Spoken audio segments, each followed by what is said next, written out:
Hey everyone, I'm Todd Wayne. Thank you for tuning in for another episode of Paranomaly Podcasts, home for all things paranormal supernatural. Paranomaly is a weekly podcast focusing on the paranormal, supernatural, and metaphysical. Join us for thought-provoking discussions on paranormal phenomena, conspiracies, and all things unexplained as we talk to researchers and investigators about ghosts and hauntings, UFOs and aliens, urban legends, cryptids, and so much more. Please be sure to like, subscribe, and follow to receive notifications when new content from Paranomaly Podcasts is made available. You can also visit us at paranomalypodcast.com for more content and information, including all our social links. Thank you again for watching or listening. So grab yourself a drink and a snack. Turn the lights off on the way back. Find yourself a nice comfy spot and enjoy this episode of Paranomaly. Stay with us, folks.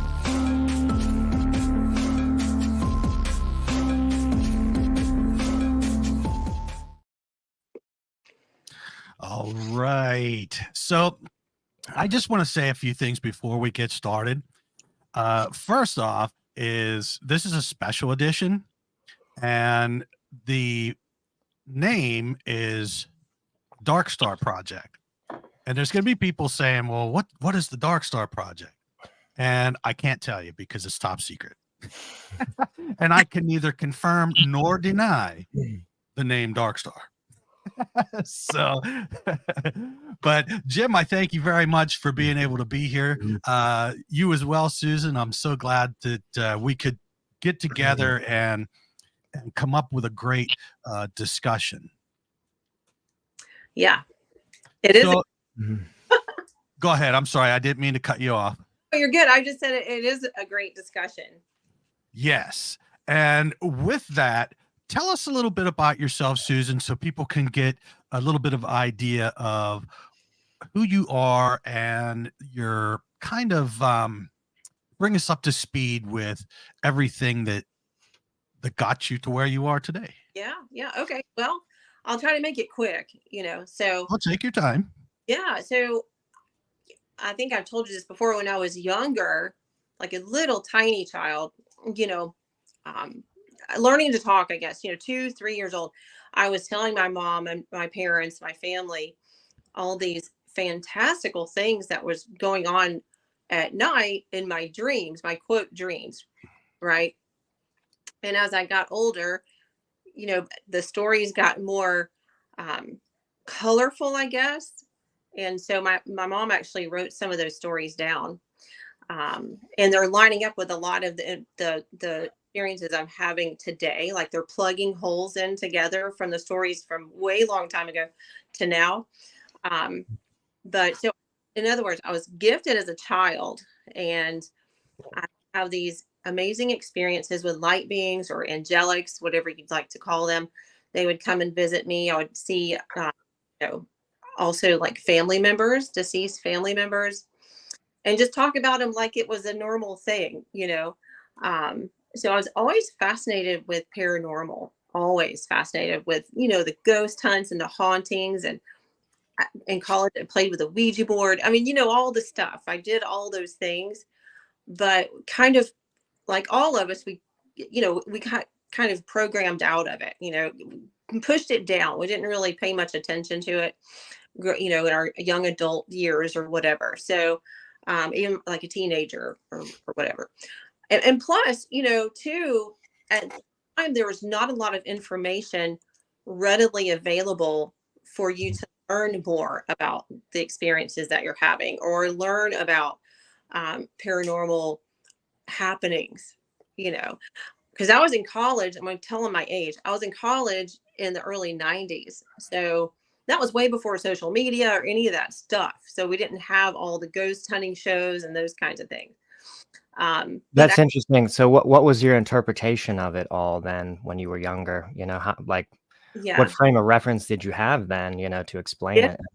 Well, I didn't have any. So, I'm in the South. We grew up very traditional, went to church every Sunday, very traditional family. So when I was telling these stories about my great grandmother at 3 years old coming to visit me and talk to me, who I'm named after, by the way, and I would describe her to a T. My mom thought it was a little bit odd, but as I was getting older and describing more detail, then she knew there was something to it, but there was no reference.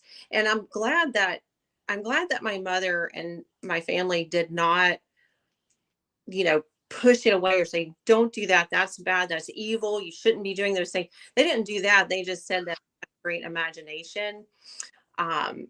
Or maybe she saw a picture of her great grandmother or something, which I hadn't seen any. Yeah, and which maybe if they did otherwise, maybe potentially would have shut off the ability, Right. like there's some, Yes. suspicion that that's maybe what happens when it's suppressed, like that, and not accepted.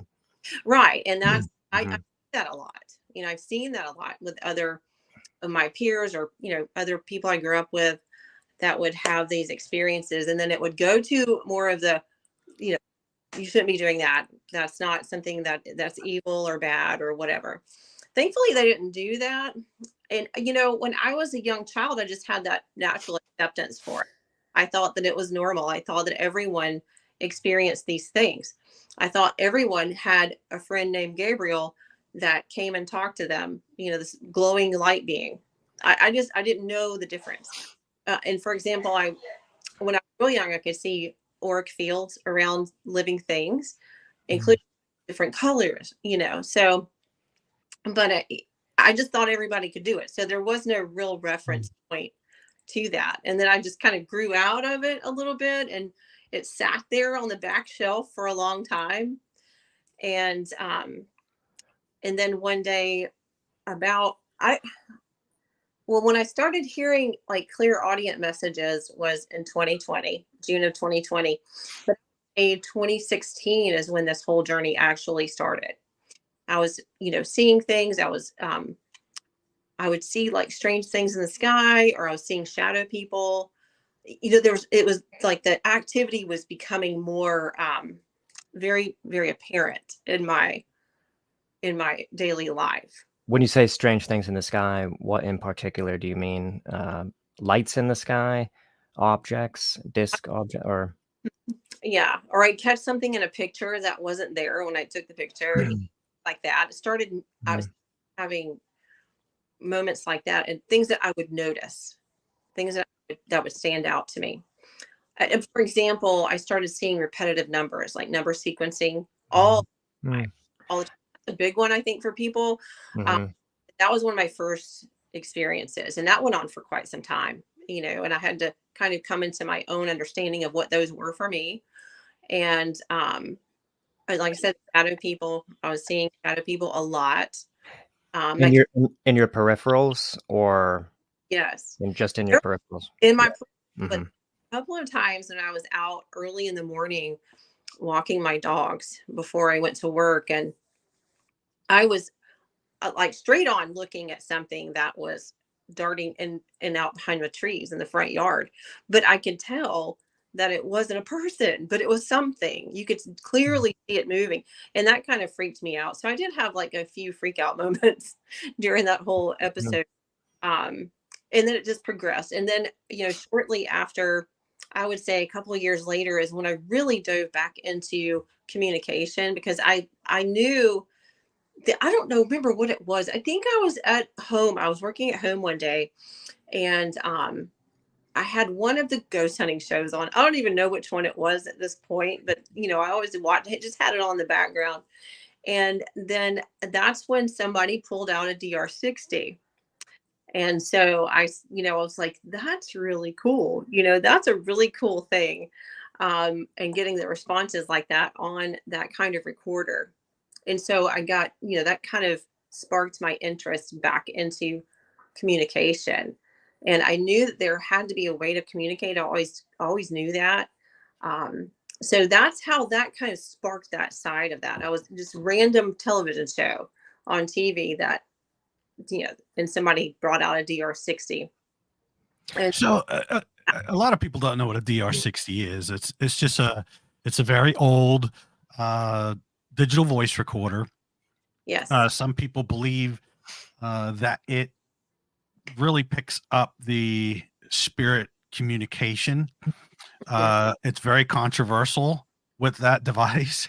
yeah, So I just want everybody to know right now, as we're getting into this conversation and as we move forward, that these are our opinions, the three of us. That's what we are. These are our opinions. We're not, please don't blast the show and say, hey, the DR60 sucks, because this isn't about that. This is about someone's experience. Right.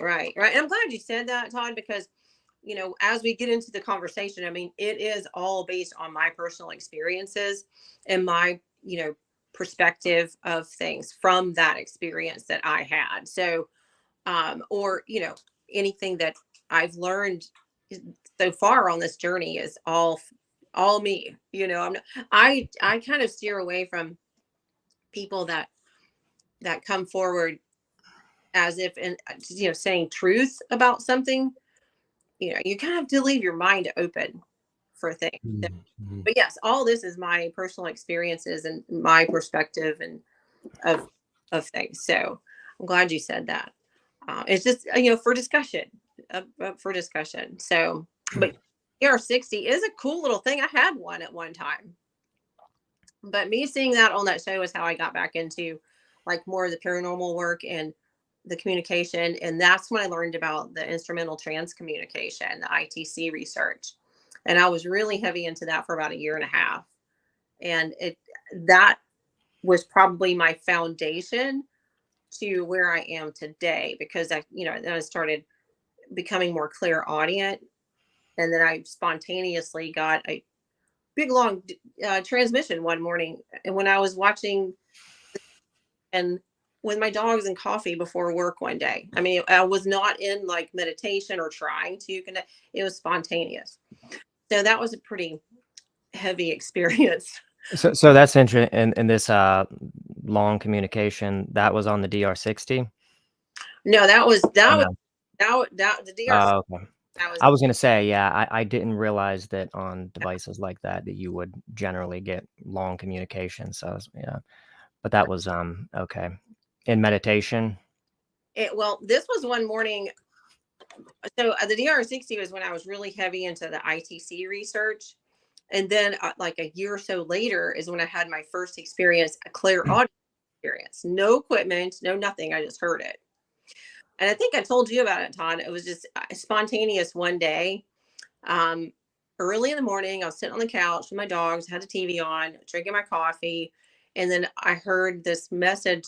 Well, this is what I heard. I heard a tone or a frequency, kind of like a singing bowl or tuning forks, that kind of tonal frequency sound. And I thought that it was coming from the television. And so I turned the television off and I could still hear it. But then all of a sudden I started hearing the language within those sounds and frequencies and tones. I could hear the inflection, the vowels, the consonants, of the different words. And so I heard, so what they said to me was, so after I turned the TV off, I still heard this. Then I heard the language coming through, and what they said was, "Good morning, Susan. This is the Syrian Council. We are transmitting from Sirius B." And at that point, I did not know anything about the Syrians or Sirius A or B or any of that, but I knew enough. I was at the point in my journey, I knew enough that maybe I should write it down. And so I went and grabbed a journal from my bag that I was taking with me to work, and I started writing down their messages. And now I have journals everywhere of their messages. Pretty interesting. Yeah, that is. And, keeping these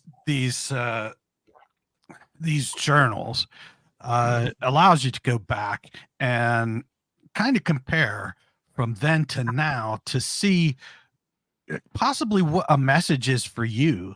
Mm-hmm. Do they tell you, or did they tell you like events that might happen in the future, or did they just talk to you about the now that they're in? It was always more, and that's a good question, because you would think that they would share these things, or share the future events, whatever. But no, they never have with me personally. It's always been very much messages of love and unity for humanity. And that's why I do share the messages in publications that I have. Um, so, and just, for myself, it is neat to go back and look at your notes from a year or two ago and how much you have grown on this path and your understanding that you have of things now. Could So we go to the first transmission? And what else did they say beyond that? Did they give you some kind of synopsis or what, or introductory sort of explanation as to what this is going to be about, or they what? they Mhm. really, it was very odd. So that's what Mm. they said. Good morning, I mean, they were just introducing themselves. Good morning, Susan. This is the Syrian Council. We're transmitting from Sirius B, and what stood out to me was the word transmitting, because I wouldn't use that word. You know, I would use calling or we're coming from, or that wouldn't be a word that I Yeah. would. And I So I think that's common with when people first, have telepathic communication. That's how I recognize the first thing that I experienced contain words that I don't normally use. And I latched onto that right away as, okay, something's odd, because I never used the word dwell, in oneness. They told me dwell in oneness, and that was just stuck out as really strange to me. And I wonder if that's deliberate, that they intentionally sort of put in there words that aren't in your vocabulary. and they probably do for that reason, so that it will stand out to you. But I think they're all going to use words that are in your vocabulary bank, because it's really Mm, hard, words that you don't know. I don't do well with names, and so for instance, I mean, mhm. time after time after time for me to finally get it, unless it's a name that I know and it's sitting in my vocabulary bank. So um but that first transmission, they came and introduced themselves. They said where they're transmitting from, um, and I would have to go get that journal and see what the rest of it was. But I from what I remember, they said something about, we will be teaching you about, um, it was something concerning sound and vibration. And Mm, yeah, mm. that was interesting. I'll have to go and look and see what that was. But all of their messages have been about unity and oneness and love and encouragement, suggestions. That they have never told me what to do or what we should do or any future events. They may hint around for suggestions for things, but they're not going to say this is what you should do. Yeah, and to me, that is actually validating, particularly when they speak about oneness. And additionally, when they don't talk about prediction. For some reason, to me, communications about predictions um, seem suspect, I think, Yeah, generally. Not to say that they all definitely are, but you just hear that so much, and you can, you can think of a lot of things, about it. First of all, things like that definitely foster ego, I think, to some degree, and they're not useful. right. Generally, you're not in any position where you can do anything about the thing that's being predicted, and they're often not accurate as well. Hmm. Many times they aren't. Well, yeah, and I would say that I agree with that. Like I said earlier, I kind of shy away from the ones that come through as this is the truth and this is what's going to happen, because we don't know that. And what I've learned, and this might be one reason, like I'm not saying they're not getting these messages, but they may be tapping into some frequency of a certain timeline or a certain parallel reality that could happen, but probably Yeah, not. that's one possibility. Yeah, yeah. Yeah, yeah. Because, yeah, I think timelines are always consistently branching off, and it may be impossible to, accurately predict, anything, based on, just the constant fluctuation of timelines based on minute decisions, Right. yeah. Right. And I would have to say most of the messages that I've gotten, probably 99% of them, because some were personal for me, and they made that very clear. But the rest of them were to share that people need to hear these, and they are all very just neutral and very loving, and telling you suggestions of how we can be, how we are capable of being, to get to that oneness and that unity and what some may call heaven, or you know so they're very helpful that way, but they've never come through with anything like dates or predictions or anything like that. Mhm. Right. uh, And I think we can kind of establish at this point that messages about oneness are productive and definitely have value. Like you can see that they're spiritually beneficial. It's not really ambiguous there. I think oneness, the understanding of oneness, is essential, to development. That once you take that on board, that really does uh, create or contribute at least, to a shift in consciousness to some degree. Having that awareness of that we're all connected. right. Right. So to me, that seems. I've always thought, and I mentioned this in the last podcast, that if they talk about oneness, that's a good sign. If they don't talk about oneness, or if they never talk about oneness, or don't even mention oneness, that's potentially not a good Right. sign. That Anything belief. fear-based that drives fear, I shy away from that too. I don't really, and that's me. I don't want to, that I don't align with that. Not that there are certain things that we should not pay attention to or acknowledge, but anything that's driving fear into people, I kind of steer away from that as well, you know? Mhm. Yeah, right. Yeah. So, and I'll say with all, because I'm in almost 4 years into this now. And like I said, I have journals everywhere. And I'll say that, you know, I've published one journal, and I encourage everybody to journal. So I actually published a journal with the messages in it, trying to hopefully encourage people to journal so they can watch their own journey. It's really kind of cool. Mm. Um, and what fascinates me about my journey, and I know of a few other people that are kind of the same. It's very organic. Like the information that I've learned in the last 4 years, I had no clue about. It wasn't readily available. It was something I wouldn't dive into. I didn't have a reason to look into it. Um, for example, like I said, I grew up in the Methodist church. I still enjoy going sometimes. Um, but I never knew about the lost teachings of Christ, for example, you know. So I've learned a lot just in the last 4 years with the clairaudient ability of communication. Um, so so that's one thing that fascinates me, is when it's very organic and it comes through that, not like you were saying, Mm. words or Mhm. phrases, I have no clue about what they are. No, Mhm. Yeah. you know. So yeah. Um, so that's kind of a timeline anyway to like where we are right now. Uh, So, Susan, whenever these transmissions come in, do you take them with a grain of salt, or, I mean, like Jim and I talk, and it makes perfect sense that you can't always believe what they're saying, right. because they will do that. Yeah. So I just wanted to get your opinion on when they communicate to you, do you take it with a grain of salt?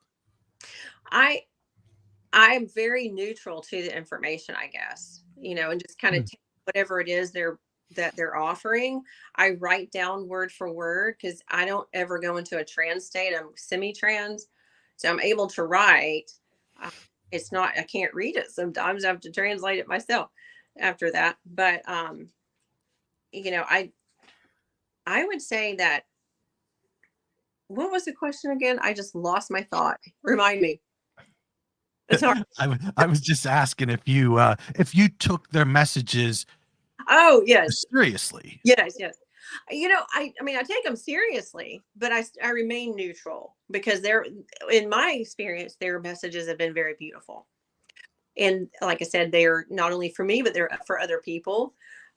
So I don't take, I don't know. I mean, I haven't ever gotten a message, I guess, that would make me go, I don't know if I should listen to this or if I should, fearful of it. Because most of their messages are more of, like I said, oneness and unity and coming together, what we're capable of, what we are beautiful beings that are powerful. We're not victims, things like that. So. Yeah. Personally, I think based on what you've said, those are good signs. I would, however, still, I do this, in my own situation. I always sort of leave on the back burner the possibility, that just because I know a lot of mediums and I've seen this before, and I'm not saying this is the case with you. It's quite possible that these are genuine transmissions from higher dimensionals, from Sirius even. But I always leave on the back burner that you never know when there's a really clever deception game being Right. played. You never know when, who knows, that there may be a tactic that for a long time, they only say things that are positive, that they only tell you true things, higher vibrational things. Maybe that, they sort of have an understanding of, what has to be mentioned in order to convince the person. And so they potentially gain your trust.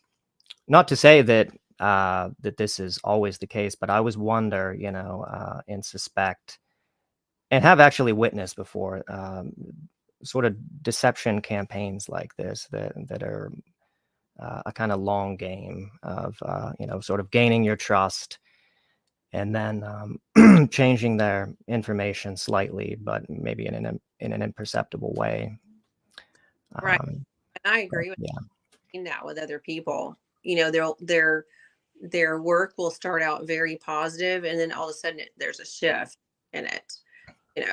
And so I think out on the back shelf back there. I'm just like, let me just keep that back there in the box, and just to make sure. So I always have a little, I don't want to say skepticism, but I really rely on my own discernment a lot of times, because there is, for me, I'm very empathic and I can feel this of who, they say it is. And a lot of times I can feel who they are before they even tell me, because I have them introduce themselves every time. So that's just my thing. But I can feel the difference between the different beings, and I can feel the difference in something that's negative, or feel the message. What is that message saying? What does it feel like to you? If it's something that's negative, not of God, fearful, whatever, I would just politely say, we're not doing this, please leave, or say whatever it is you do. Right. So. And I would just add a caveat onto what I just said, because I think there's also some consideration that you should have if you're telepathing, that you don't have this disposition of great suspicion every time you're being communicated to, because subtle things can affect your vibration, your attunement. It may be fundamental that you have a certain sort of frequency or vibration whilst you're telepathing. And I think if you have this sort of attitude that, of apprehension, these may be dark beings, fears coming up. Oh, you can't hear us at all? Todd, can you hear me? Yes, I can hear you. Okay, we lost Susan's audio, and I don't think she can hear me, it seems like. Yeah, we can't hear you at all, Susan.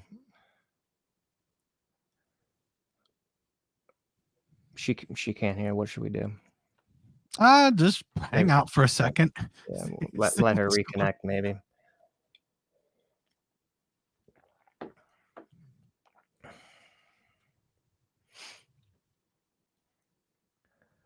We got audio problems. Did she accidentally mute herself, potentially? That I don't know. see.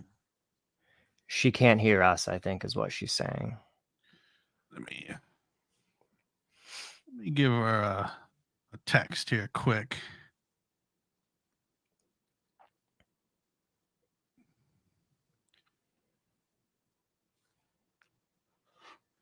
So, Jim, what are your thoughts so far? So like I said, generally, I think the things that she is saying about her communications, I typically interpret as good positive signs that that they're higher dimensional. Do we still not have her? Like I said, I don't rule out clever deception techniques, like that, like I just described. But in general, when the communications are sort of dominated by ideas of oneness and sort of genuinely kosher spiritual ideas, that are beneficial, that do help you spiritually, that are positive in nature, that's generally a good sign. So, Yes. yeah, that's what I would say. And, that's what she's describing. I'm kind of curious, though, if what she had mentioned about other beings, and I'm curious to know what kind of beings they might be.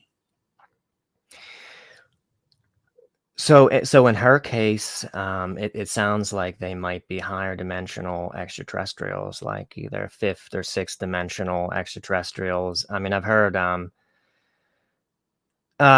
similar sort of telepath messages with similar content, coming from Arcturians or other places, Sirius, like she said, that identify themselves as fifth and sixth dimensional. And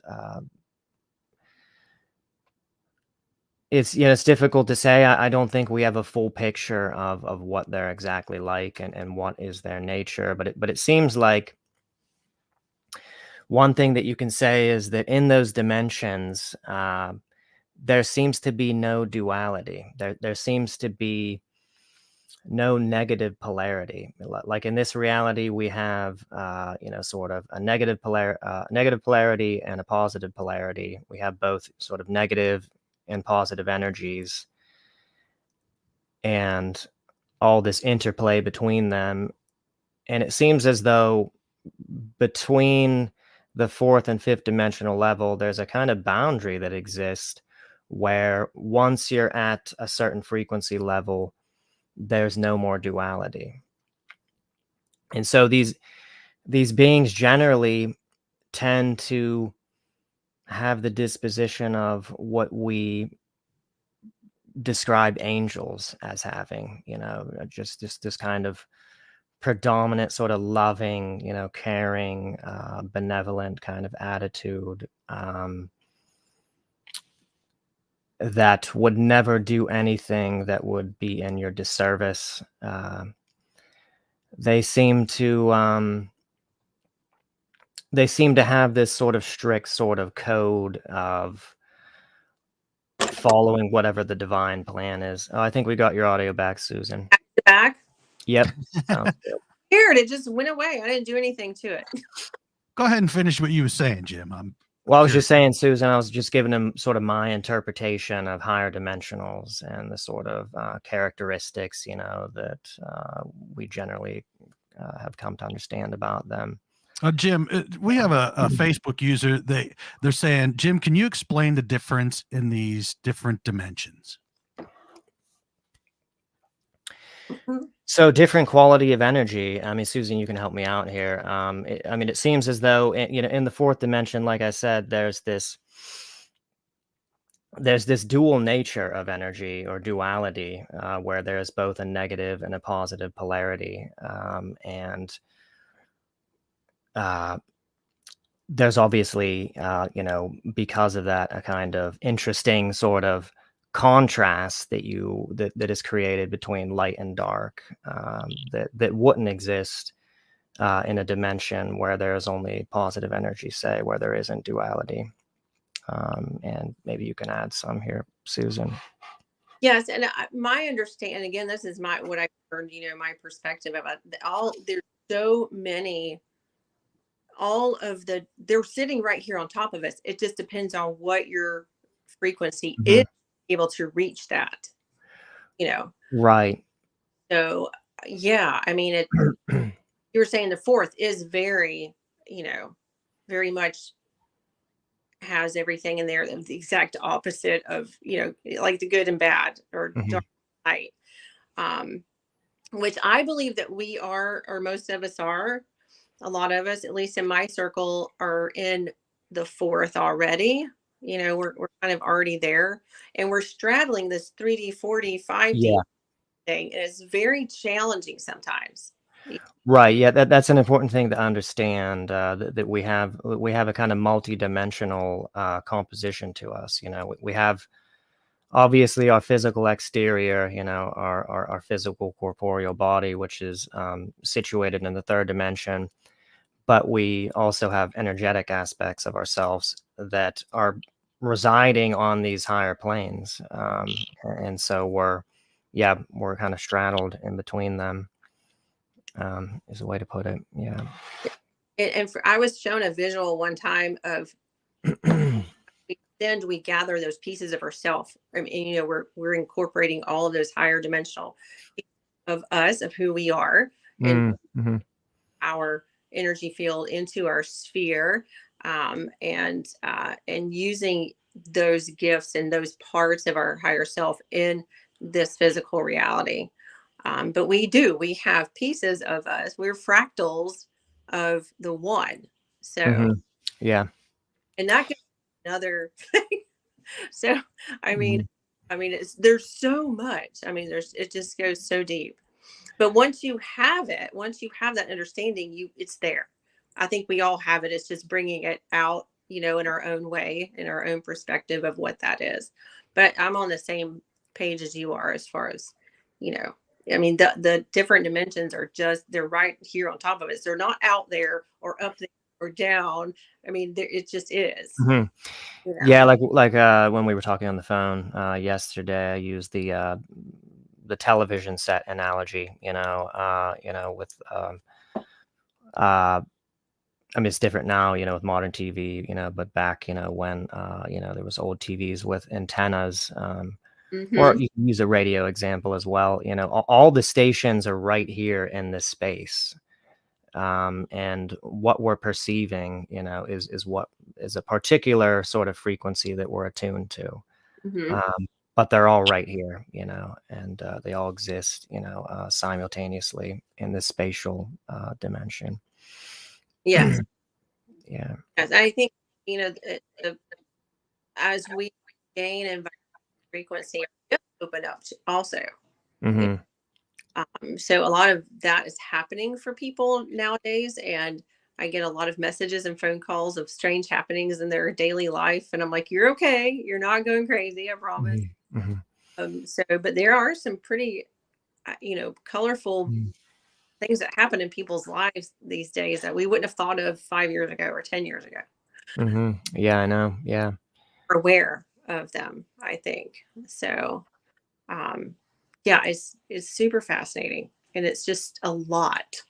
It's just a lot of information. But absolutely, yeah.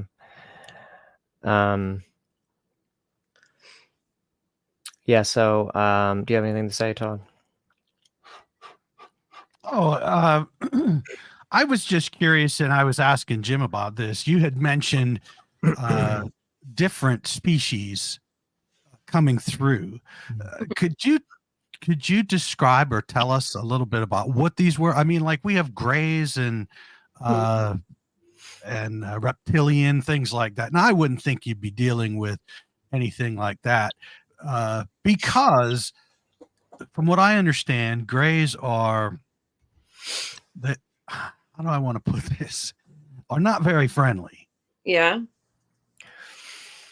Well, There's some ambiguous though with the grays. There's certainly people that have experiences with the grays that report them as loving beings, and people feel a great connection with them, and I think there's something to be said also with the differentiation between the smaller grays who may seem to possess no emotional capacity or empathy because their nature is to function basically as a robotic sort of helper or lackey kind of on the craft to do sort of physical, routine tasks, and they're not um, given, they're not created, to have those capacities because they're just to serve a function. And so that could account for why, some people, that could account for a lot of the lore, basically, of grays being emotionless, sort of negative beings, is that that thing right there. But and I think anyway. you look at humans, there's so many different people, kinds of people. Yeah, So right. staying in, Mhm. say, what we call the grays. Now, I have not had, that I'm aware of, any negative experiences with what we would consider a gray. Mhm. Now, I have had interaction and communication from the Zeta Reticuli, which you would probably say that those are grays too. There's so many of them, Mhm. and those have been positive. The Syrians, for example, they're very loving.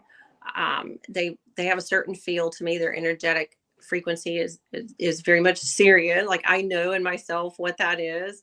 It may be different for someone else, and they're very humanoid. But there's differences with them from what I. There, the Palladians are very humanoid. We're very closely related to them. And but then there's the mantis beings, there's the reptilians, which Mhm. I have had interaction with reptilian or reptilian hybrid, and Mhm. faction of reptilian, quite a few of them actually, that don't want to be, like, they are moving up and ascending like we are, so they're trying to move away from that negative foundation that, And would you differentiate those hybrid reptilians as being different from the Draco reptilians that people report? I would think so, because for me personally, I don't know if I've ever had any interaction with a quote full on Draco. I'm not really sure. Mhm. Maybe, but I would say there is, quite a difference there. Like, they've evolved more, especially in their spirit, in their heart. They've evolved more. Mhm. So Now, have you ever heard about just, while we're on the subject of reptilians, might as well bring this up. Have you ever heard of the reptilians who, according to some accounts, are a native Earth evolved reptilian species that have evolved way earlier than we did, on the planet, like millions of years ago, and mhm. have been here ever since? I have not, like, I'm not. Mm. Mhm. I have heard that, and I do Mhm. resonate with that. I can see where it be a thing, but I've not had any personal experiences with any beings, I would know that were, like, native reptilian from Earth. But I have heard that concept from others. There possibly is a group that was here way long time before we ever were thought of.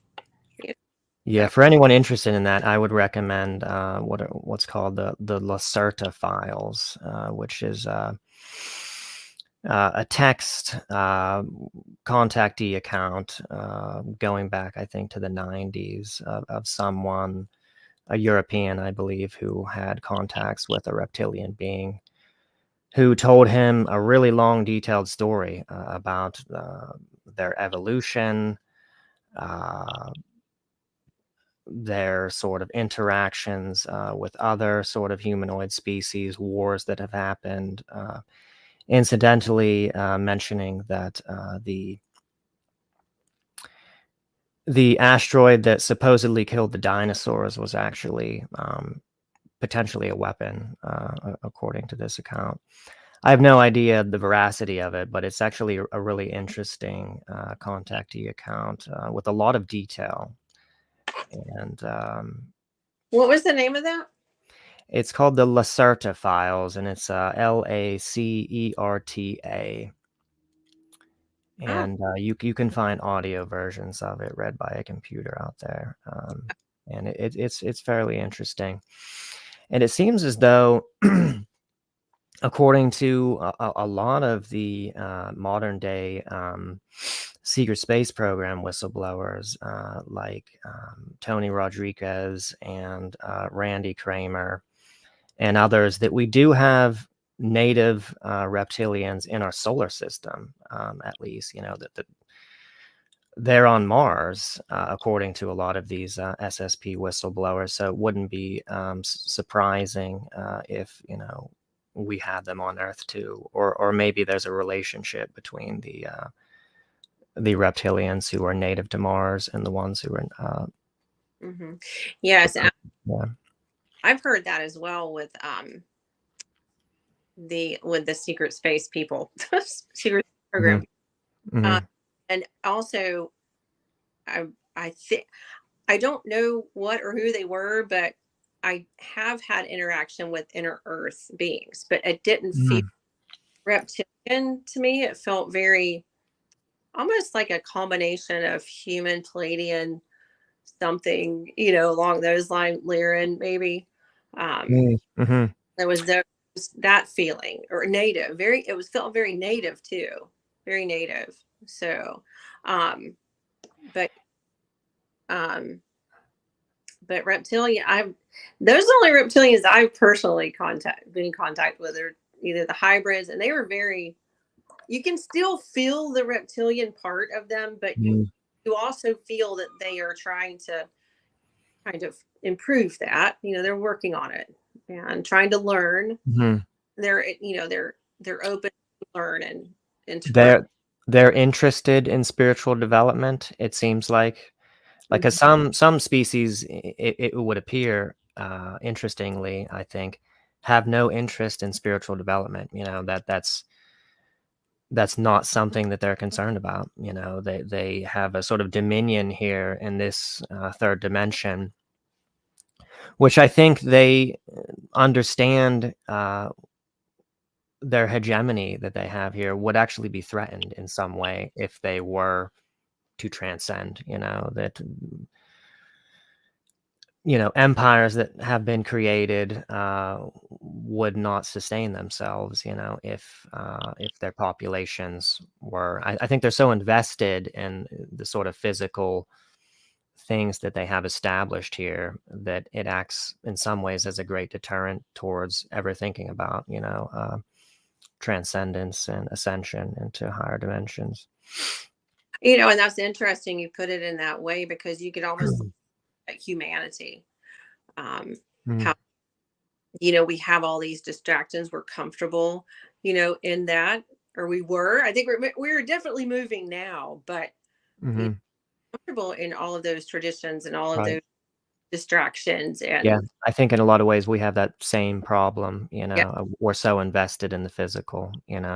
Certainly that's the problem with the powers that be, the shadow government, who they're aware of, the spiritual reality. They're aware of the incentives. I think they're aware of spiritual development, but they know that it just can't be done while sort of maintaining what they have. That it would intrinsically undo, everything that they have built up, in terms of their power and influence and dominance in this galactic sector. Right. So, Susan, I don't mean to take you and Jim off course here, but since we're on the subject of communication, you came across and left us here a transmission of something you had gotten. Looked like clouds. Yeah. Tell us a little bit about that. And that's the video I sent you. Is that correct? Yes. Yes. Okay. I just want to make sure that was the right one because I know I've sent you a few things. I was out. I'll just kind of tell you what that was. I was outside one day out with my dog. It was just a normal day. And I know that we all look up sometimes and say, "Oh, those clouds are pretty," or that, they're different or whatever. And so, and that's what I did. It just caught my eye. There was something that just caught my eye about the cloud. Sorry, my cat. Gosh, something that caught. That's okay. It just wants to say hi. Yeah, about the clouds, and also a feeling like I was just drawn to say, "Oh, look up" or whatever. And so there's this one cloud that was just kind of sitting there. It wasn't really moving like the rest of the clouds, which I thought was odd. And so, like me, I pull my phone out to take a video of it, and you could hear me in the video say, "Well, hello there." And then there was a reply after that that said, "Hello, Susan." And I think I tagged that in the video. But it was, now my dog is barking. I am so sorry. Let me get her. That's okay. We can hear you fine. So. Yes. Yeah, but I can't hear myself. Come on, out. Sorry, guys. So sorry. So yeah, so the reply that I got, I could hear it. I don't know if you guys ever heard it though. Were you able to hear it? I didn't get a chance to listen to it. Actually, I had work today and I didn't get a chance. Yeah, I could not. I believe that a lot of times these messages are for a specific person. So, which is probably why I couldn't make it out. Yeah. And that's true. And I think a lot of what I've discovered, and since we're talking about communication, like you said, and ITC, that's the initials for instrumental trans communication. But I honestly believe that the beings, or our dearly departed or whoever, I think that they can use any sound of anything. So in this case, in that video I shared with you, it was the environmental sounds, the wind, the distant traffic, whatever it was. They were taking those sounds and using the vibration and frequency of those sounds and manipulating it to form words. So it sounds like when they said "Hello, Susan," it sounded like a combination of wind and faint voices, kind of like a choir coming through, like a sing song kind of thing, saying that. But yes, you're exactly right about it being personal messages a lot of times for people. And I think when we do recordings and we're actually working and trying to get some bizarre EVP or whatever, a bizarre response, I think that there is a certain amount of training your ears to hear that, because we all have different hearing, and apparently there's something with mine, because I can hear these high-pitched frequency or tones that I can translate into words.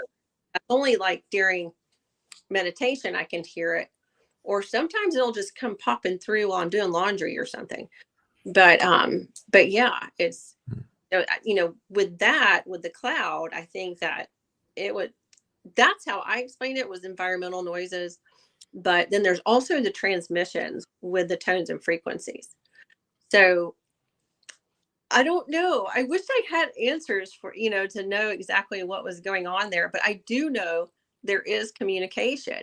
And I do know that, like I said, I've learned so much over the last few years that I never would have even known about, and I've gotten this information very organically. So it's an amazing journey for sure. But there is definitely something with communication. So with what I said about the environmental sounds, for example, what if there's always someone communicating with us, but we don't hear it? Mm-hmm. We hear it, but we don't hear it. Do you know what I mean? Mm-hmm. Yeah, it's an intriguing possibility. Yeah. I'm curious to know, have you talked to others that have discovered the same mode of communication, the environmental one in particular, listening to the wind and listening to natural sounds, water, etc. Do you know other people? because it's kind of new to me, to be honest with you. Yeah. I can't say I've heard of anyone who has communicated. I believe it. Like I think that that's very plausible, but I don't feel like I've heard anyone mention that in particular, Right. and You know, that's why it really interests me. Yeah. yeah, and that's a good point, because I haven't heard but maybe one or two other people, and Hmm. with water, running water. So I do have a couple of people. There's one guy in the UK that we hooked up through Facebook. Um, yeah, I mean, so he hears language within running water, and there's Hmm. I have had that shared videos with me, um, of being out in the woods at a creek or something, and they swear they heard something in that video with the creek Hmm. running. Mm. There's the running, the vibration, the movement, the vibration, and water's a great conduit anyway. Um, and it's all sound. It's all sound and vibration. So, their ability to manipulate, or technology to be able to do whatever, Hmm. is way beyond what we are capable, Hmm. or Right. And anyway. We would never even think, our civilization would never even consider that, No, it would never even consider, using a medium like that for no, communicating. It's very novel, to humans, obviously. Yeah. right. it's fascinating because this is going to take us right into the next thing, which Yeah. is ITC. And what's fascinating about this is this works for the spirit world as well. Mhm. I'm not going to say you can, and it's 100% verifiable, but I really like EVPs, electronic voice phenomena. I really like them because to me, it's where did the voices come from? And I have seen people turn on their tubs and let the water run, and Mhm. they would ask questions and get responses. I'm not saying that that's ghosts or anything like that, because the more I do this and the more I expand on it, the more I think, well, why couldn't that be extraterrestrials? Yeah, I exactly. mean, it's very, very plausible that you could be communicating with uh, ghosts, spirits, ETs, Yeah. uh, anything like that. So, yes, communication and sound travels. I mean, it travels a long way. One thing that I just seen not long ago is these scientists, and they were at Stonehenge, and they were seeing that different instruments make that place vibrate, Mhm. which means that's going to carry the sound for miles. And they actually set up some kind of a thing quite a ways from there and was picking it up. Yeah. So it's very interesting. So the communication, it, we have to tell ourselves, hey, what are we speaking with? No, maybe it's not ghosts at all. Maybe it is ETs. They would have the most uh, technological means of doing so. Right. Right. And I completely agree with that. I think a lot of the evidence that we do get probably indeed is, as other beings. It's not necessarily a human consciousness or human soul. Um, However, while we're on that, I did have, meditation one day, and I had, this kind of explained to me this way. See what you think about this.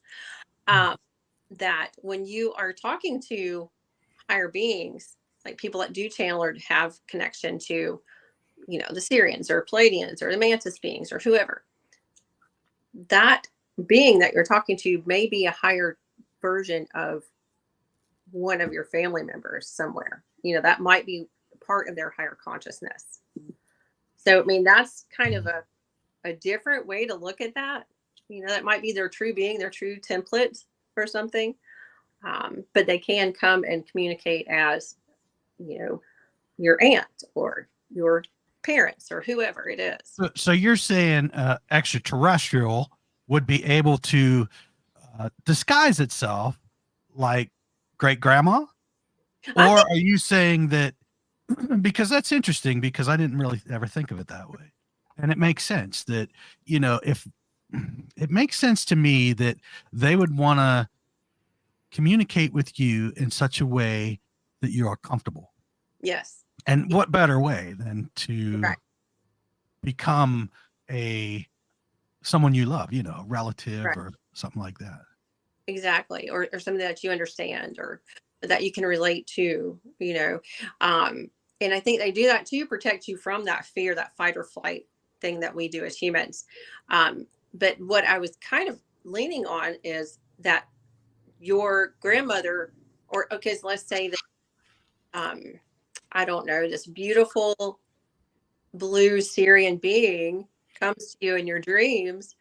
It might actually be somebody in your be a part or a higher consciousness, part of that consciousness of your grandmother. Right. So I think what we need to say here, for the audience is that your soul is more expansive than what is embodied right now on the physical plane.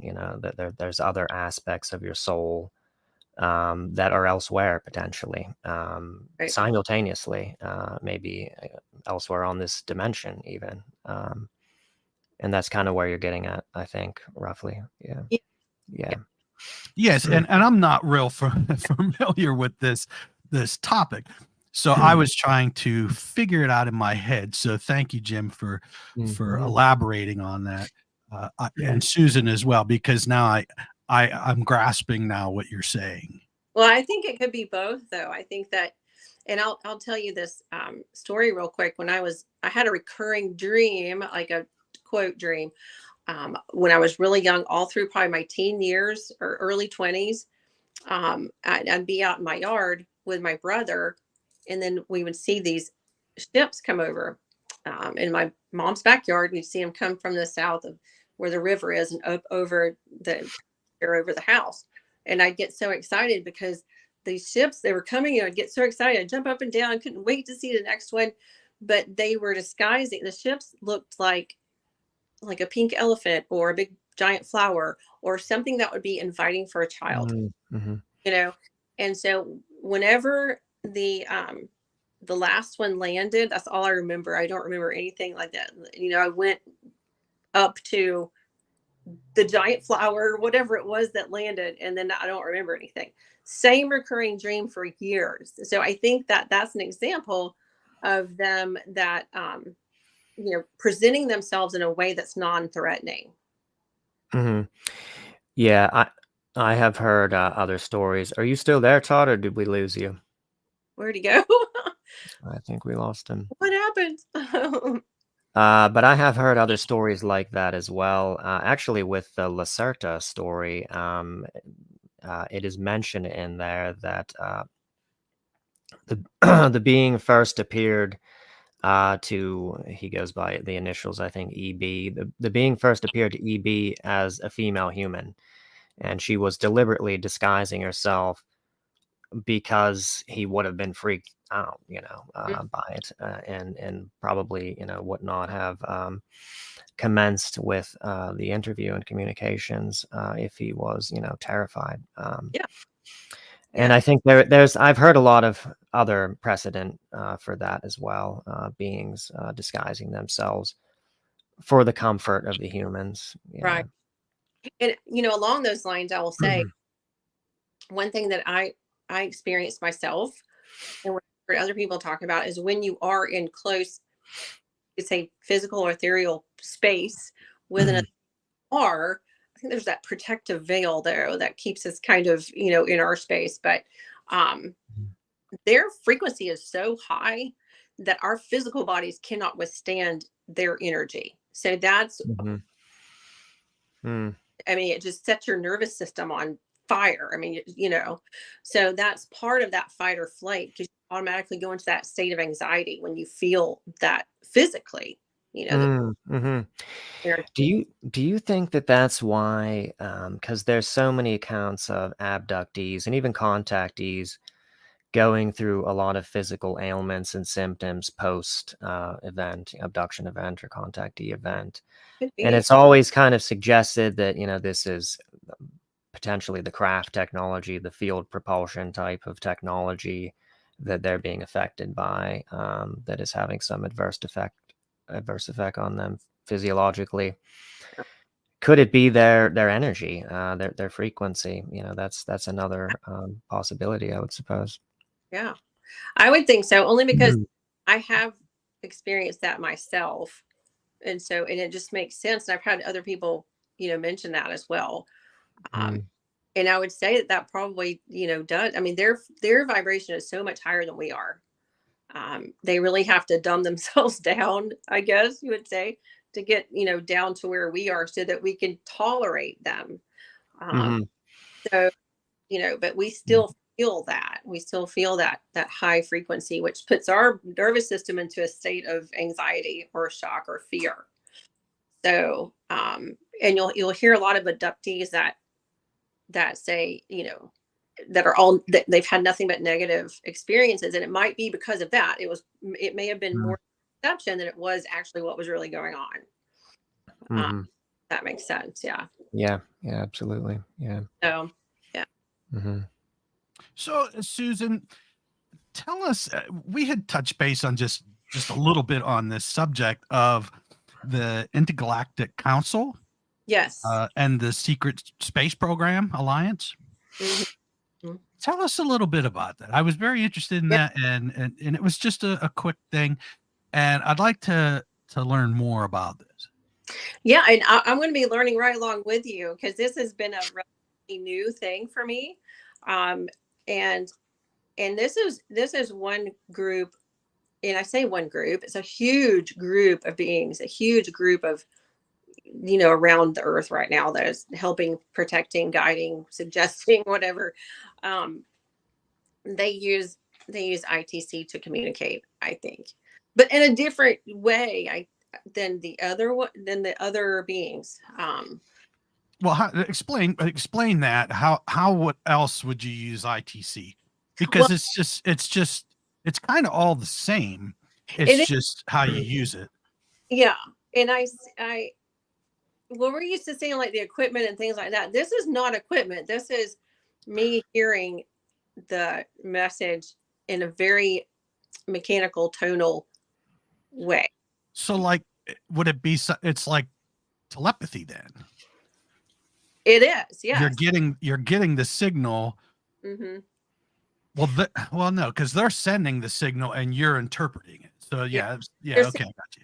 saying, I'm receiving it and interpreting it, and I don't know if it would be the same for somebody. I don't know. I'm still trying to learn that, but I do. They told me, and this has been recently. This has been very recently that I have been um, introduced to all of this part of the cosmic world. This was something I would never have even thought of, but now that I think about it, why not? But there are, from what and fleets of beings out there, and some of them actually are humanoid, other species, other civilizations, other collectives, councils, the Galactic Federation, for example. Um, but they're all part of the one big unit together to help and aid us. Well, wouldn't that be like a My Lab type of thing, Jim? Well, I know. Well, my lab is military abductions. I think what she's talking about are more of the positive, higher dimensional extraterrestrials that are assisting with consciousness evolution and things relating to the planet and the energy field of the planet. I think. Correct? Is that what you're referring to? Yeah, Yeah. because she had said that when she got this signal, it was kind of robotic. And I've heard Oh this well. before, so That may lead one to think, that there's a human origin to that communication if it sounds robotic and not organic, but maybe not necessarily if you're thinking, Susan, that they do use electronic communication means, I think maybe. they do in their own, not maybe the way that we think of that. Because Mhm. they told me is they said that they use the radio waves, but most specifically the microwaves to come through with Mm, pulses and or tones, frequencies, whatever. And it is very human. It's very human component to it. hmm, And I started hmm, getting these different messages about a year ago, and I was very uncomfortable with it. And I think it was because of the very human feeling it had. But now I've gotten more comfortable with it. I know a little bit more. I started to listen a little bit more. I gave them the time to explain. You know, I didn't like the subjects. It was just something that was not. I didn't really care about it, and it was very foreign to me. And those subjects are, that there are breakaway civilizations, people living on spaceships, as well as other beings. They're all working together to help us and to help the Earth, help the planet as a whole. Um, it would be like parts and factions of the Palladians, like the Tigetans are there. They're helping hmm. also. And it was suggested that the breakaway civilizations, meaning like the humans that have went off planet and have kind of essentially kind of established a new sort of human civilization off planet, Right. they're also cooperative with these positive beings, or to some degree. At least that is my understanding. Once I got past, like I said, the very human feeling of it, and I could also feel other in there too. There was other beings, but after I got past that, that is what I'm understanding and what I'm feeling with this. And there, Could there have been, because I think when a lot of people in ufology, when they think of the breakaway civilizations, they're probably thinking primarily about the Germans at the end of World War II, making contact and recovering crash technology and right. leaving the planet, securing real estate on the moon somehow, apparently, is as the story. And that they're largely, though, negative and quite not positive. Hmm. Are you potentially talking about, could there be other breakaway civilizations even that have happened in antiquity, way back, like at the end of Atlantis, the Atlantean period, humans that maybe avoided the Earth catastrophe that happened then and went off planet, and that those are to some extent breakaway civilizations as well. Yes, I agree with that, and I very much resonate with there being other breakaway civilizations Hmm. with humanoid all living together, even with other beings, in a very positive situation, whether it be on another planet or if they've made themselves, what would that be called, like a, I don't know, a biosphere, being able to, a huge biosphere. um I'm not connecting to the Mars, with the Germans. I'm not connecting with that Hmm. personally, so it's very, you know it's a much different feeling.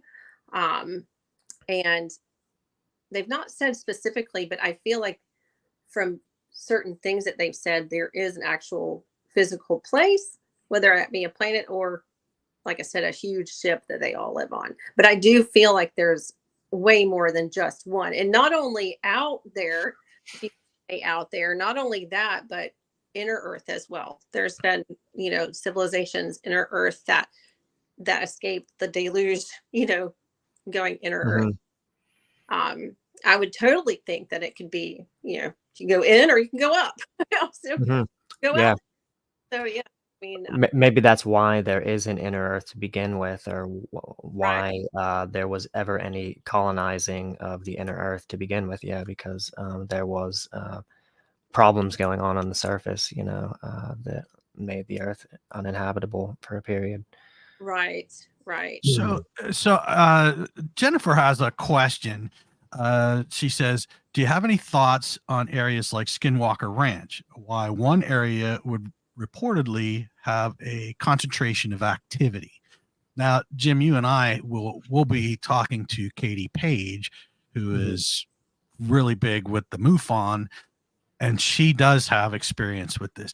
Do you or Susan have experience with what she's asking? I would say that places on the planet hold a higher vibration for there to be other dimensions that are very much accessible. Like they will hold different vortexes or doorways, if you will. Because To to me, the question that she's asking, it really makes a lot of sense on why one area would reportedly have concentration of activity. And it seems like these places like Skinwalker Ranch and some of the others that are in that area are extremely active. Mhm. I mean, what could possibly cause this? I would put forward that there may be a natural stargate or a natural wormhole that exists on that property. Either that, or we know that the shadow government, powers that be, etc., have been messing around trying to create artificial stargates, and may have opened up one on that property. I can't think of very many other reasons why there would be a concentration of activity in an area like that. But interestingly, it's not just that area, as we found out from Katie Page. There are other ranches, other locations similar to Skinwalker Ranch. A lot of people may not know. But that would be my guess, that there's some kind of area there where the veil is very thin, or there is some type of stargate, or natural or artificial, where things are passing through. Yeah, because you have Katie was saying about, and I don't want to say too much because she's not here, but a farm in Colorado. And then we have the Skinwalker Ranch. So it seems like it's something definitely, and I hate to say within that area because there's stuff like this all over, but it seems like the desert regions and over in that way are more active. And like you said, I mean, could it be some kind of a wormhole? Uh, is there some kind of, if I would take a pin and put it on each one of those farms that are experiencing all this, would it make some kind of a star pattern, a constellation pattern that they can zoom in on? And that's like an instant beacon for them. Good point. Yeah, I think there's natural, like you said, vortexes and energy nodes and fields of the Earth and different geographical locations that are just higher, more charged than the others. But I find it interesting that some of these places are depicted more negative, and then you have places like, I mean, one of my personal favorites, maybe Sedona, Arizona, is very high vibrational. But there's nothing like Skinwalker Ranch that I'm aware of. But could it be something with the maybe the elements in the ground that could be contributing to this? Could it be like maybe some places have a concentration of crystals and quartz and things like that? Could that's this conceivable. Yeah.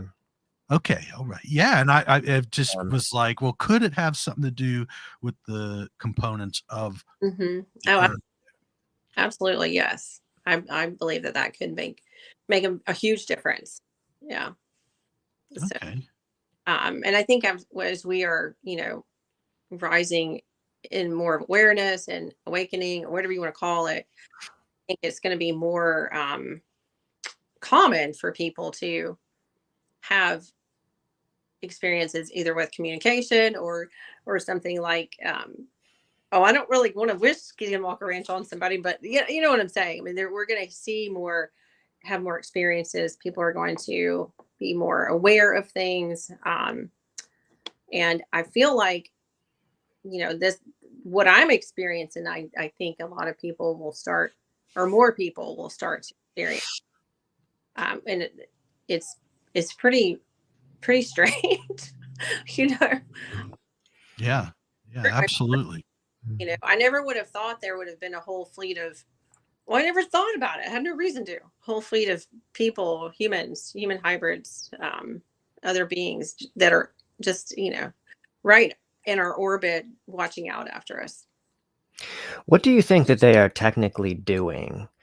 To me, it always seems somewhat confusing as to. So we know they're, for one, we know they're contacting humans. We know they're disseminating high vibrational information on the planet. They're connecting with telepaths. They're putting information out. We know they're doing that. We know that's positively changing things. What else do you think that they're doing? I've heard they may be, doing a lot as far as just energy work in some kind of way, sort of dealing with the negative energy emissions, from the planet that apparently, and this I'm sort of drawing from Patricia Piera's book about the Arcturian beings. They consider it an immense problem, the negative energy emissions coming from humanity, from all of the, chaos going down in here. Mm-hmm. And these emissions affect other places, in the galaxy. And because we're connected, to all these other places, everything is connected, of course. Yeah. And so they're doing a lot to, I guess, neutralize negative energy emissions and things like that. Do you know of anything else specifically as to what they're up to and what else they might be doing? Not specifically, but just along all of those lines of, of wanting to help us because it also helps them. Of course, they don't want us blowing ourselves up because it will affect them. So there's a little bit of a, I don't want to say a selfish reason, but I say a collective reason in our solar system not to like you said, neutralize the negative energies coming from here. And I think we're doing a pretty good job. I mean, I think that we're getting much better at that. And they want to see us succeed. They want us to be a part of the galactic family. We are connected to them, not only connected to them, but we are biologically connected to a lot of them. Mm-hmm. So we're like their family. They want to see us happy. They want us to see us out of the situation we're in here.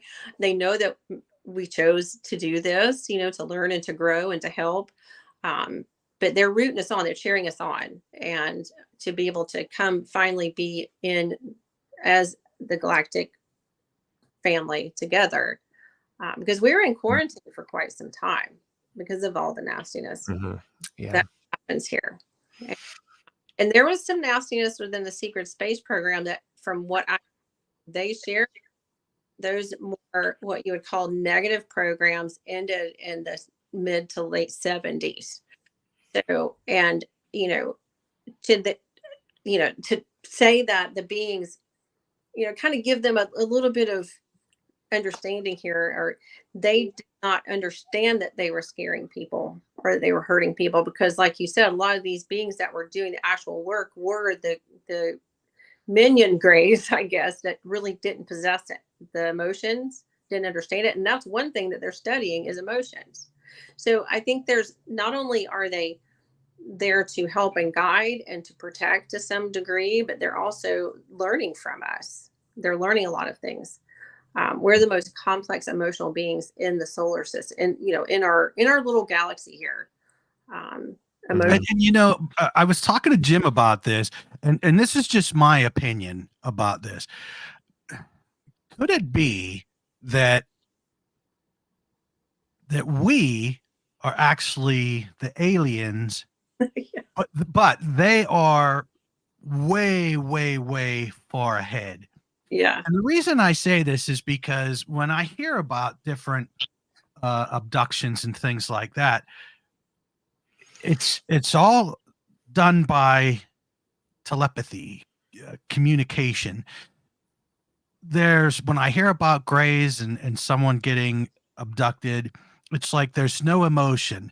It's almost like they've evolved past all of that, Hmm. and now they're coming back around and re-examining what they might have used to. Right.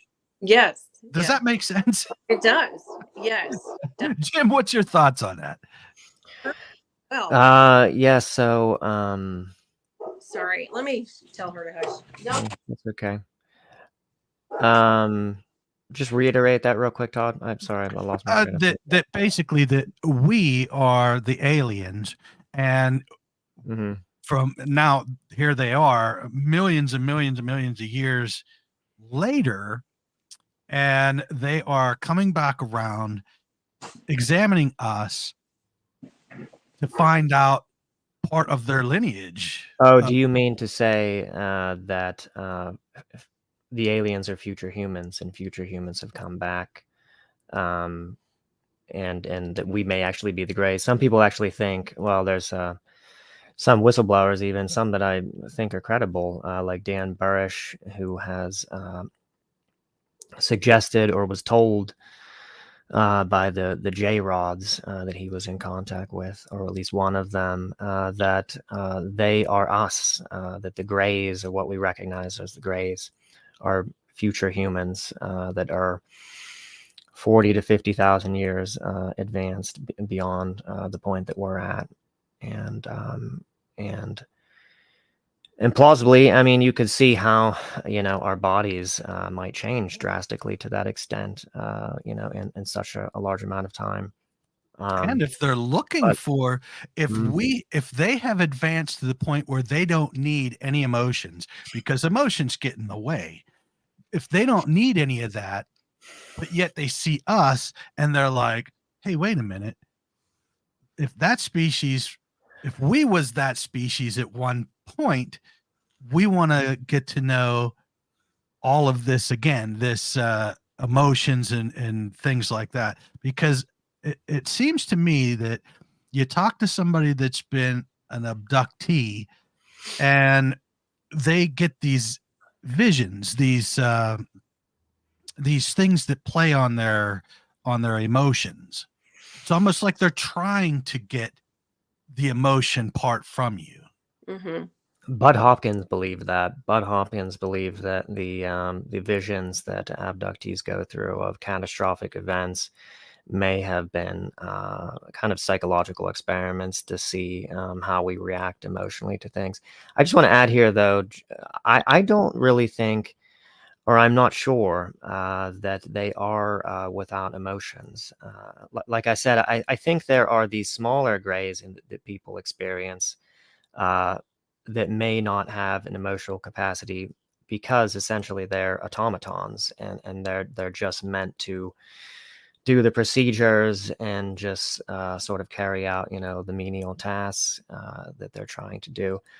But there's certainly, well, just to speak of Dan Burrish, for instance, he was constantly in sort of telepathic and energetic communion with the one J-Rod that he was getting skin samples from. He was a biologist who was basically tasked with going into the cleanosphere day by day and collecting skin samples. And this J-Rod would experience pain and emotion, from those procedures, and he would actually feel that being connected with him. And he was supposedly also sad about certain things and being away from home, according to Dan Burrish. There was emotions there involving those kinds of things. And then there's also just a lot of abductees who encounter these Greys, and particularly the tall ones.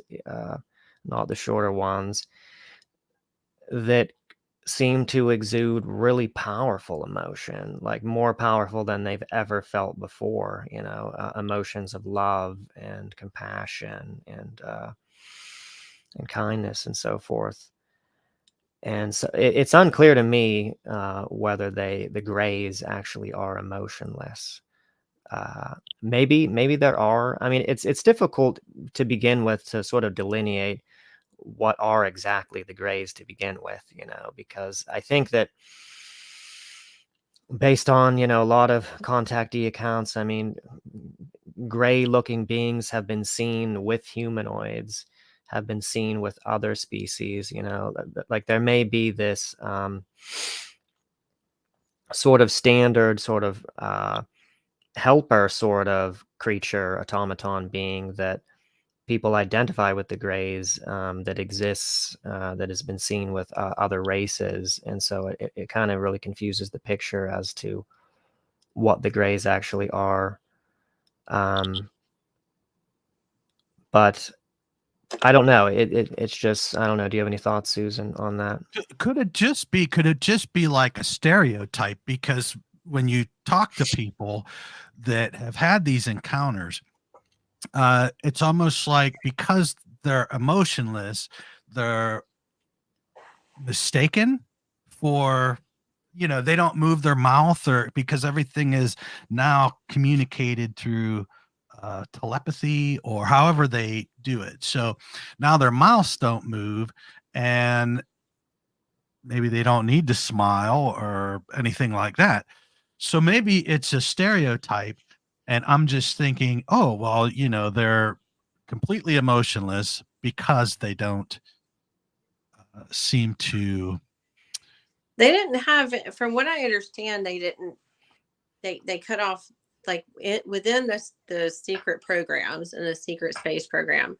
It was the mid to late 70s that the other beings, as well as probably humanoid, came in and kind of readjusted all of that, to for more negative experiences or the more negative experiments or whatever they were doing with humans. It was very frightening to a lot of them, very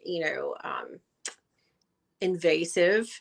So that was cut out, you know, years ago. So those things did happen, but what my understanding was is they didn't really realize that they were really scaring us. They didn't have the capacity to know that. And that's one thing that they want to know. Like I said earlier, they would like to know that more. Even the higher vibrational beings that are like, they still do not possess the same type of emotions that humans do. They're more, in a place of the heart, the love, the love place where we have it all. So it is very fascinating to these beings to have just the complex emotions from both ends, light and dark, negative, positive. How do you balance those? What do you do with those? you know can you identify those correctly? And I think that's one of the biggest programs in the hybrid program with the children, to be able to balance those, be able to identify, where these emotions are coming from. And it has been brought to my attention, and I feel this, that I am working in that part of it somehow with these kids, with the emotional, whatever, emotional balance, emotional study. And, I've not told anybody recently that's had a negative experience or heard of anybody that's had a really horrible experience. Maybe I'm just not seeing it. And I think a lot of what we interpret as scary, frightening, um, mean or negative, whatever, is the lack of our understanding. Because I know that was true in my case. Now, might not be true for everyone, but that was true for me. When I learned more and I had a better understanding of what these experiences were, when I was either, when I don't like to use the word abducted, especially in my situation. I just don't like that word. But when I would go to the ships, or either physically or therapeutically, I mean, I had a better understanding, so that fear wasn't So it may just be a perception also, like you were, of lack of understanding of things. But I say that in the 70s they did have programs that were not very good. They were good. But the way they formed it was not. And so well, it does seem to be the case that a lot of the really sort of scary abduction accounts that exist did take place in the 70s. But there is, a counterpoint, that I would just mention briefly, and there's other sort of conflicting points of evidence, I guess, that would suggest that at least the humans haven't stopped with their low vibrational deeds, and that they're potentially, and I personally think likely, is still a lot of that going on. I think that they haven't really done away with their Luciferian interests and their satanic ritual interests, and they haven't done away with their contact and relationship with these low vibrational beings that they seem to connect with.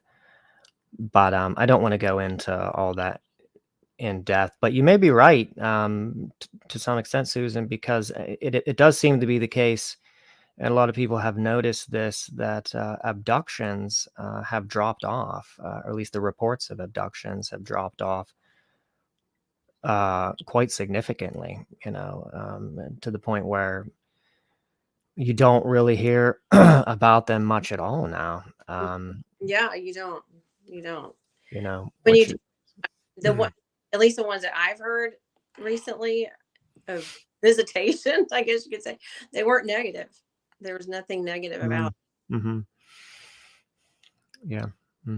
And could it be because we're not hearing about these cases?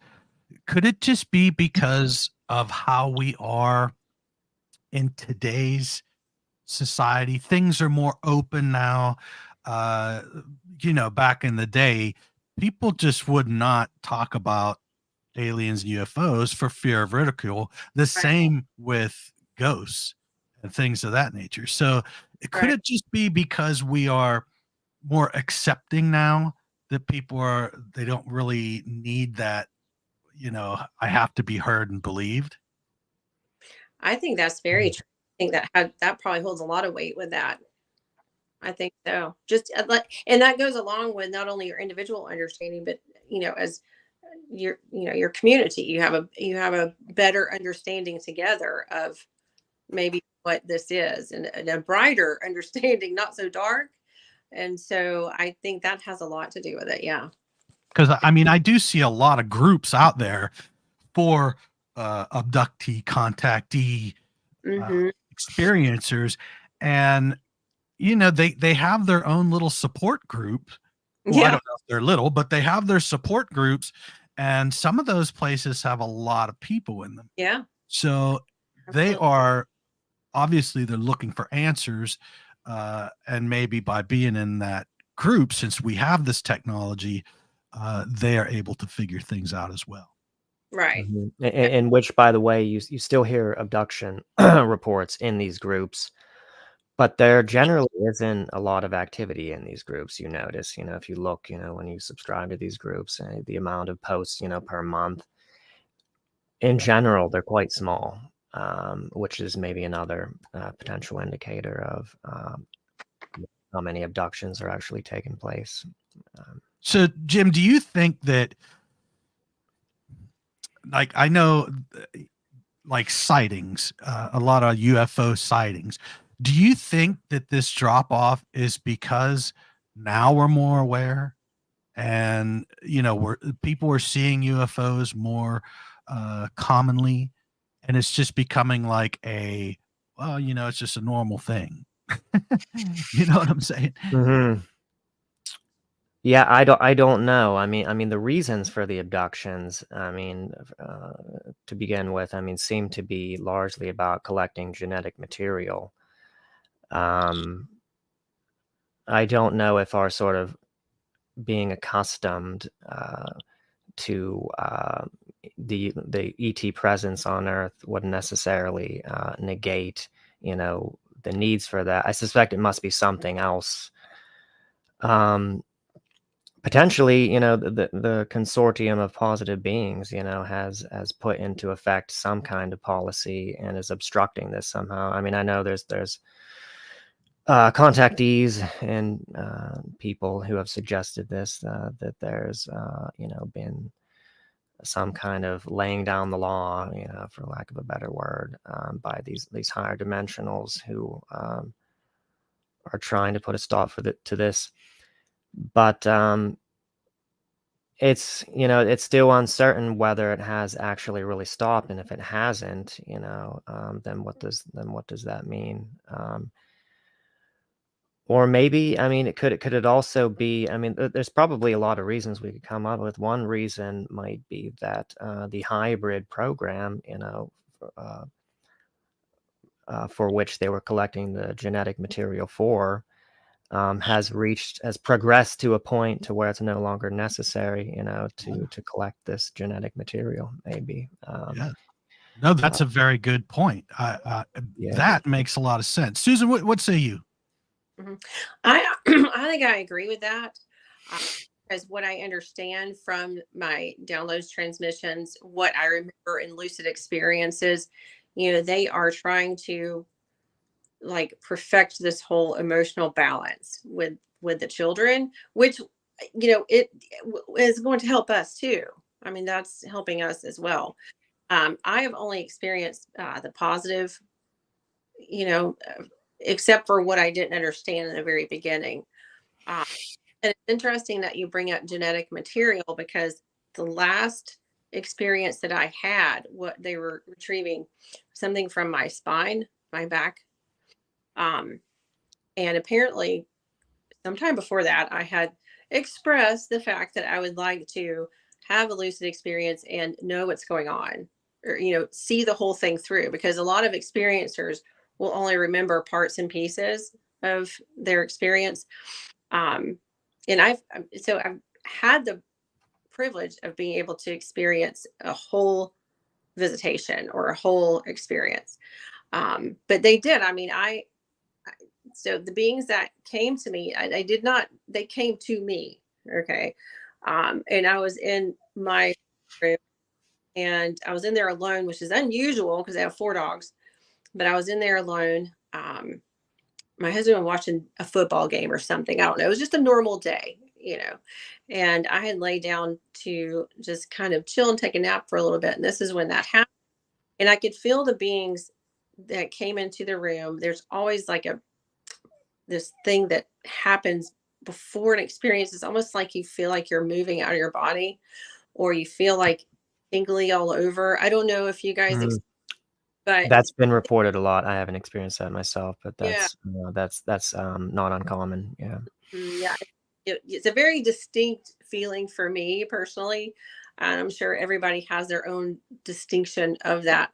But I knew something was coming, and I was like, oh, I could feel my heart. I could feel my nervous system react that. Okay. But to calm myself down from that and just move through the experience. And I felt them come in, and these were very much, I could feel that very much reptilian energy, but it wasn't negative. I could just feel the reptilian energy. I mean, it's just, it wasn't anything negative.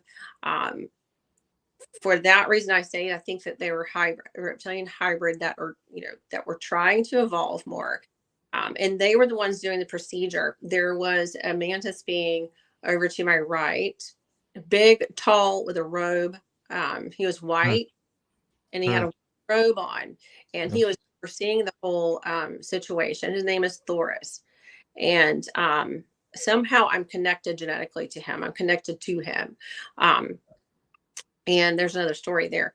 But in this experience, he was kind of what they were doing, and then kind of talking me through it, because it was very unnerving. I mean, you just want to jump out of your skin because of the higher frequency, the higher vibration, the state that you're in. And I could feel them turn me over and I felt whatever they did to my back. I felt, I don't know what they used or how they did it, but I could feel it. And it was very, very uncomfortable, but it wasn't to the point that it wasn't unbearable. So I'm kind of grateful I was able to experience that. But what I learned is that they were collecting some sort of genetic material for a hybrid child um, that was 2 years old at the time. That They specifically told you that yes. that's what they were doing. And apparently it was when I'm, if it's my child or somebody I'm related to, or where they need that specific genetic material for that child. She wasn't developing correctly, from what I understand. What I'm not sure. Like physically, there was something physical that she wasn't quite getting what she needed. So they got what they needed, and apparently she's doing fine now. you know. So, and I've seen some of these children in my lucid experiences, but that was the last lucid experience I had. And it was very, it would be like you guys coming in there and doing it. I mean, it was very, very lucid, very, but at the same time, dreamlike, yeah, to the point where someone might think that, oh, that was just a really crazy dream. yeah, absolutely. Why do you think that is? I was just actually talking about this today to someone. Why is it dreamlike? Why is your perception or your consciousness? Are they doing something psychotronically or psychically to affect your consciousness in such a way that you experience the experiences like that, or is it something to do with the memory recall only? When the memories are interfered with in such a way that when you recollect them, they seem artificially to be like they're. Is it intended maybe that they would like people to think that it was just a dream? I think some abduction researchers have suggested as much, that that would lend towards cover, thinking that it was all a dream, Right, and that right. there's some kind of manipulation with that. I mean, not to paint this darkly, but Hmm. I don't know. What are your thoughts on that? That's a good, and I've never really thought about that though. So that's, I would have to say that I agree in both parts. I think that maybe it depends on the situation at the person's house. Like for example, this last experience I had, I was by myself in my bedroom. Now there were other in my house, but I do know that they have the ability to kind of, you know, everyone else asleep. They don't notice anything. They like. Now I don't know how that happens, but I do know that that is a thing. Um, Sleeping in the bed with two dogs and a husband like myself, you know, they would stay asleep while Hmm. experience happened to me, and they wouldn't know and wouldn't hear anything. So that ability is there.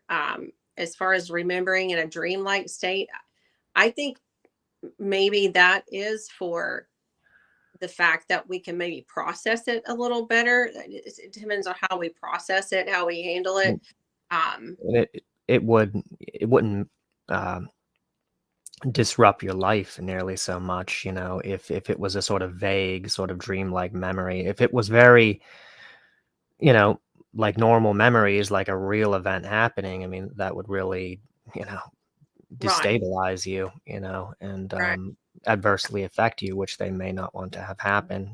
That it might be in your interests, your best interests, that that you recall it that way, as being a kind of vague, dreamlike experience that it's unclear to you, whether it happened or not. Hmm. And I do think that is a protective method, whether they help us with that, like by offering that to us, or that we do that ourselves. Um, and and I am all on board. I'm kind of in the camp that we all kind of know what we're signed up for.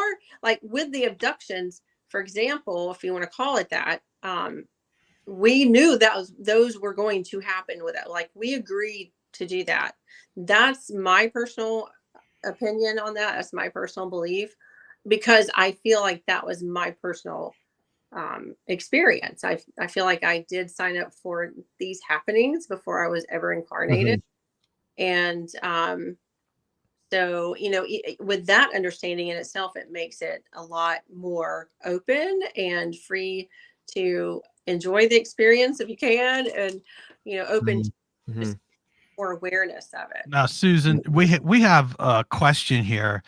Sure. It's for you. It says, Susan, do you think that children with Asperger's are more sensitive to such experiences? I had a dream when I was abducted when I was pregnant and have broken memories of being contacted while pregnant with my youngest son, and he has Asperger's. Yes, I absolutely believe that the spectrum are very gifted. They are very much in tune. They are very much connected, way more than we feel like, or know that, or think that they are. I think that they are very much star children. And there's remind me, I will send you some links of a documentary series that talks about just that. It's really good. Remind me to do that. So I don't mean to fast forward this too much because I don't have much time left on this show. Yeah. And we've covered a lot of things and could probably go for hours and hours. I would like to know if and I've been thinking about this for quite some time, and I know that viewers are going to have the same thing. Is Solar Warden real or make believe? I think it's real, and I'm not sure if we call it that anymore. When it was brought to my attention in a recent transmission, they said we are part of, or we are with, or we are Solar Warden, which is supposed to be a huge, entity of beings, like we were saying, with the Secret Space Program Alliance and that whole thing going on up there. They all work together now, from what I understand, for the betterment of everyone. But yes, I do think that Solar Warden is very real. I don't know if they call it that. And the reason they probably address themselves as Solar Warden to me is either they still call them that, or that is something that I would have had access to. If they just said some crazy other name that we don't find that information. So they're going to use, again, the language that you're going to be successful with, or know, or whatever, to be able to find the information. And that's how I feel about that specific thing. I don't know. What do you guys think? Pretty interesting. Whatever. Yeah, I don't have a lot of knowledge on that, but I kind of concur with what you're saying. To me, there's been enough SSP whistleblowers to suggest that it probably did exist. I've heard, though, that, yeah, like you, that there's a more modern, updated sort of version of Solar Warden that might not be called it anymore. But I don't think we know the name of it, so that might be why they referred to it as Solar Warden, because they need to give you some kind of point of reference, to understand what they're talking about. But yeah, I don't really know much more than that. I think it did exist, though. Yeah, I think so. I mean, if you think of that whole subject up there, that whole thing, why not? Why would we not have all? I mean, there's no reason that we shouldn't, and be beyond even that. We probably are. And yeah, I believe that as well. I just think that it probably has a more modern, updated name. Yeah, I think. But yeah, and that's an example of how they work with language to be able to communicate. I would be able to find Solar Warden. But yeah, we might have to do this again, guys, because there's a lot on just that, with the Secret Space Program. And I mean, I heard Jim saying, like, the military, that's here, the whistleblowers. But what about the regular people like myself? I knew nothing about any of that until I started getting the information. And that's when I started researching it. And that's where I learned what yeah, that's interesting. Jim, you had never even. Sorry, Todd. What?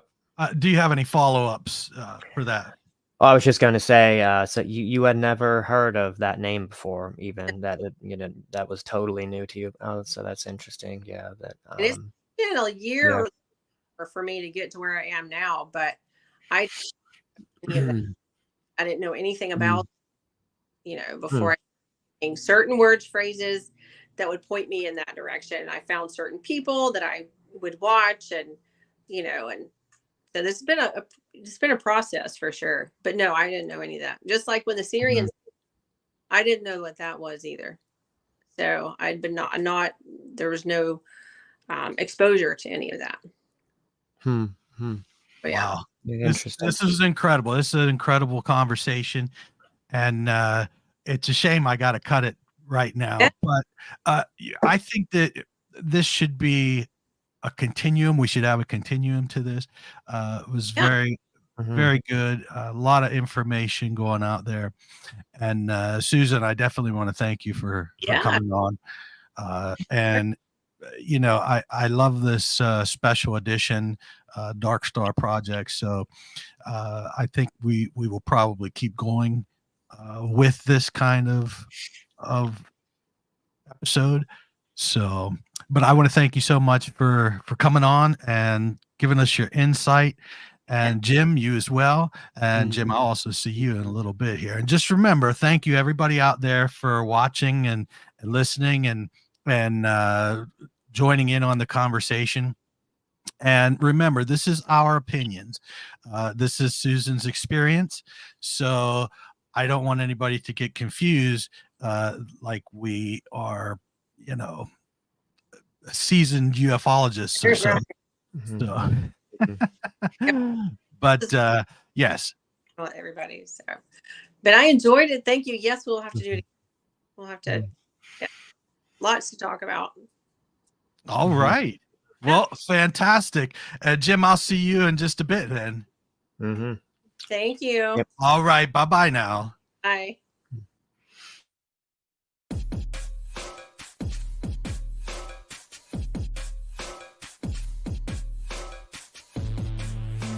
Hey everyone, thank you for tuning in with us tonight, and we hope you enjoyed this episode. Please make sure to like, subscribe, and follow to receive notifications when new content from Paranomaly Podcasts is made available.